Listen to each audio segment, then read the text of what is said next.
Okay, so this is going to be the Unity side of the Maurice's Microsplat mod. It's not going to be very lengthy. It's actually pretty straightforward. When you download his Microsplat mod from Nexus, first of all, it's going to be super important that you also grab his main mod. It'll be a requirement when you download the mod, so you'll see it. But that being said, when you download the Microsplat mod, it's going to have a folder in it called Unity. And if you import that into Unity, you're going to have access to this folder right here and this folder right here. This is just me messing around, so we're not going to mess with those. But let's stick with right here. Now, if you remember right on this side here, I had all these different Unity files, and I had different arrays and blah, blah, blah. That's what these are, right?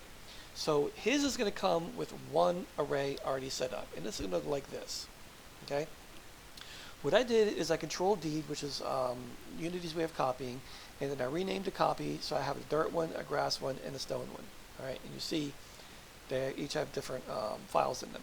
Let's take a look at these existing biomes first, because this is what I used to swap out the existing biomes, all right?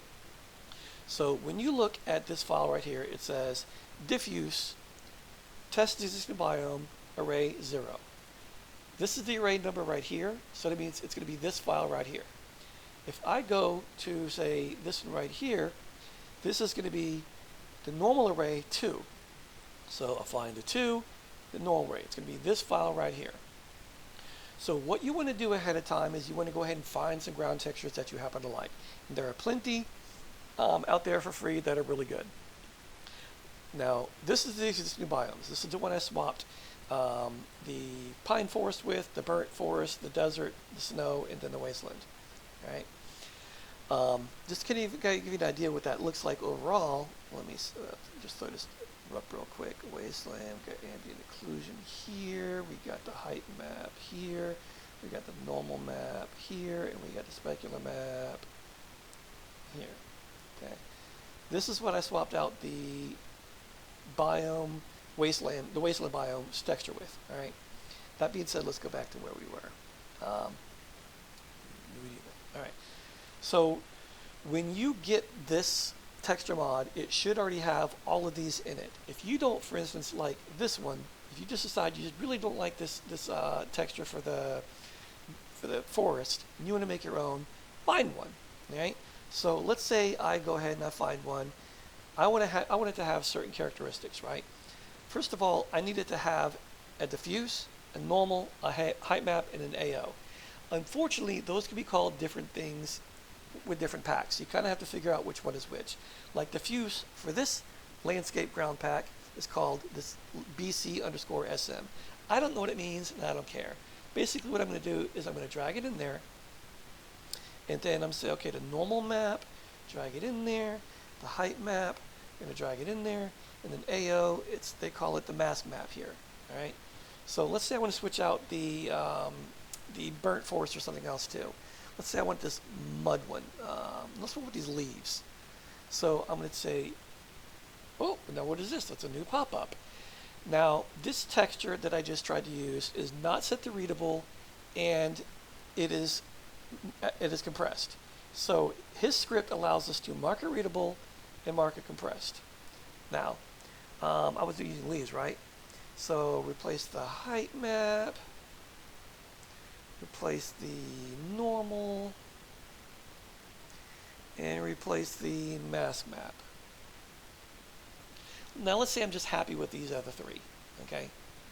So now what this is going to do when I click generate texture array, first let me go over this add a texture entry. It literally does what that. I can add a new entry so I can add more arrays. I don't want to do that though, so I'm going to go ahead and delete it. And if I wanted to clear an entry, I could clear all 5 of these, all 4 of those. I would just hit clear, and it would clear all these to make them red, so I could drag new ones. But I'm not messing with any of that.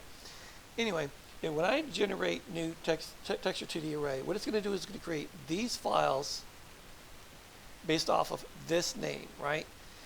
So what I did when I downloaded the mod is I took this and I Control-D'd it, which is Unity's copy, and I renamed it to this one.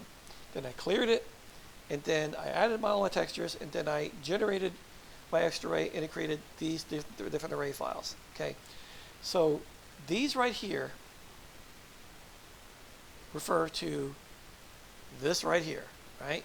So after I generate the file, I'm going to highlight those three. I'm going to go ahead and build it, and I'm going to call it this right here.